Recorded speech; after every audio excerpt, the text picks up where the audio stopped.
Hello viewers, আজ আপনাদেরকে Adobe Photoshop সম্পর্কে বেসিক ধারণা দেব।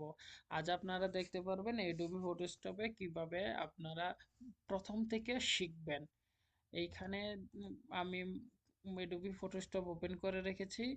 প্রথমে ফাইল মেনু সম্পর্কে আমরা জানবো। এই যে নিউ ফাইল, আপনার যদি কোনো ফাইল ক্রেডিট করতে চান তাহলে নিউতে আপনার চাপলেই নতুন একটা ফাইল তৈরি হবে। এখানে বিভিন্ন সাইজের ফাইল আছে, আপনি তৈরি করতে পারবেন। সাধারণত আমরা যারা ফটোশপে কাজ করি আমরা কাস্টমাইজিং করে নিই যার যার ইচ্ছা মতে। এখানে ওকে চাপলে একটা পেজ ওপেন হয়ে আসবে, এটা ব্ল্যাঙ্ক একটা পেজ। এখন আপনি যে ওপেন করতে চাইলে ওপেন ব্রাউজার আপনি এগুলা ইউজ করতে পারেন। তারপরে আপনার ক্লোজ সেভ, এটি আমি স্টেপ বাই স্টেপ আপনাকে দেখাবো। এখন আসেন এই টুলস সম্পর্কে ধারণা নিতেন। এই টুলসটার নাম হচ্ছে রেক্টেঙ্গেল টুলস। এটা দিয়ে সাধারণত কোনো কিছু সিলেক্ট করার ক্ষেত্রে যদি আমরা কোনো কিছু সিলেক্ট করি এভাবে সিলেক্ট হয়ে যায় যতটুকু, তো ওই পরিমাণে সিলেক্ট করতে পারেন। তবে এখানে বেশি কিছু নেই, অল্প কয়েকটা সিলেকশনের মতো টুলস আছে। আর আপনি এই যে এত এইভাবে চাপলে গোল আকারে ধারণ করে। এই চারটা সিস্টেম আছে ডিসপ্লেতে শো করে রেক্টেঙ্গেল টুলগুলা। সিঙ্গেল কলাম আছে, সিঙ্গেল রোল আছে। আপনি এগুলা দিয়ে আপনি সিলেক্ট করতে পারবেন। আর এই সিলেক্ট করে যদি আপনি কিবোর্ড থেকে ডিলিট চাপেন তাহলে আপনার ডিলিট হয়ে যাবে। এখানে যে কালারটা আছে না, এই কালারটা শো করবে, এই যে। তারপরে হচ্ছে এটার নাম হচ্ছে মুভ টুল। আমরা কোনো কিছু মুভ করার ক্ষেত্রে এই টুলসটা ব্যবহার করে থাকি। মনে করেন যে আমি এটাকে অন্য আরেকটা ছবিতে নিয়ে যাব, তা অন্য একটা পেজে নিয়ে গেলাম, এরকম কিছু। আর যদি আমি কোনো কিছু ভুল করে ফেলি, এটা রিটার্ন আসতে গেলে আন্ডু চাপতে গেলে আপনি কন্ট্রোল জেড চাপলে আন্ডু ম্যাজিক টুলস। এই টুলসটা কিভাবে ইউজ করবেন আমি দেখিয়ে দিচ্ছি। এই ম্যাজিক টুলটার কাজ হচ্ছে কোনো কিছু সিলেকশন করা। আমরা ব্যাকগ্রাউন্ড চেঞ্জ করতে গেলে এটা ম্যাজিক টুলসের সাহায্যে সিলেক্ট করি, তবে এটা সব ক্ষেত্রে ব্যবহার করতে পারবেন না। এর কারণ হচ্ছে আপনার যদি কালার ব্যাকগ্রাউন্ডে সেম হয় তাহলে এটা সিলেক্ট করে নেবে পুরোটা। বিভিন্ন কালারের হলে এটা সমস্যা হতে হবে। যেমন মনে করেন যে আমি ব্যাকগ্রাউন্ড ব্ল্যাকটা দিচ্ছি, আমার সাথে যে ড্রেস আপটা ব্ল্যাক, এই কারণে এটা পুরোটাই সিলেক্ট হয়ে যাচ্ছে।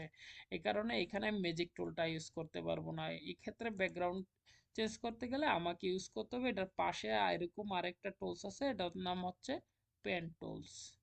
আপনি কিবোর্ড থেকে যদি পি চাপ দেন অটোমেটিক পেন টুলস সিলেক্ট হয়ে যাবে।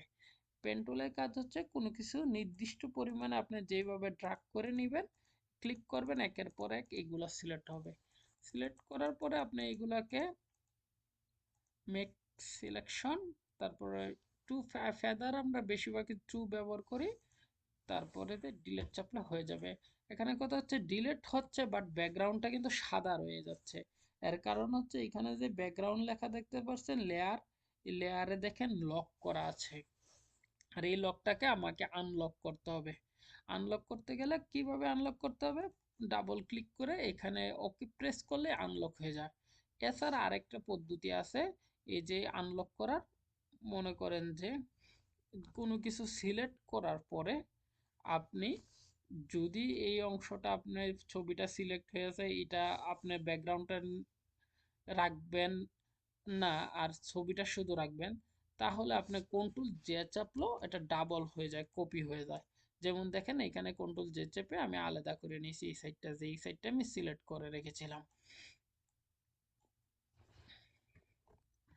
তারপরে আপনাদেরকে আরেকটা ব্রাশ টুল, ক্রপ টুল আছে, এই ক্রপ টুল সম্পর্কে জানবেন। ক্রপ টুলে যে রেজোলিউশন আছে এটা হচ্ছে ক্রপ টুল। রেজোলিউশন হচ্ছে 300 দিয়ে আমরা সাধারণত ফটোর কাজ করি। আর এইখানে আপনি ইচ্ছা অনুযায়ী যেটা আপনার দরকার ওই অনুযায়ী সাইজ অনুযায়ী আপনি বসায় নেবেন। আর ফটোস্টপের সাইজ সম্পর্কে, ছবির সাইজ সম্পর্কে যদি জানতে চান এটার জন্য আমার আর এই চ্যানেলে আরেকটা ভিডিও আছে, ওটা আমি ডিসক্রিপশন লিঙ্কে বা অথবা আমি এটা সাজেস্ট করে রাখবো আই বাটনে, আপনারা ওটা দেখে নিয়ে আসতে পারেন।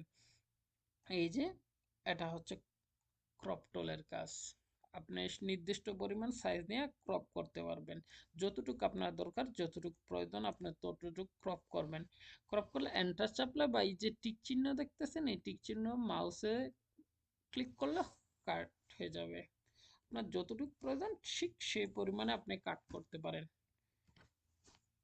ক্রপ টুলের ব্যবহার, এখন আপনারা দেখবেন ব্রাশ টুলের ব্যবহার। এটা হচ্ছে ব্রাশ টুল। সাধারণত আমরা কোনো কিছু ড্র করার ক্ষেত্রে ব্রাশ টুলটা ব্যবহার করে থাকি। এই যে ব্রাশ টুলের ব্যবহার, আপনার এই যে কিছু সিম্বল আছে যেগুলো আপনি দেখে ইউজ করতে পারেন, এইখানে পেয়ে যাবেন। এই এই যে দেখেন ব্রাশ টুল।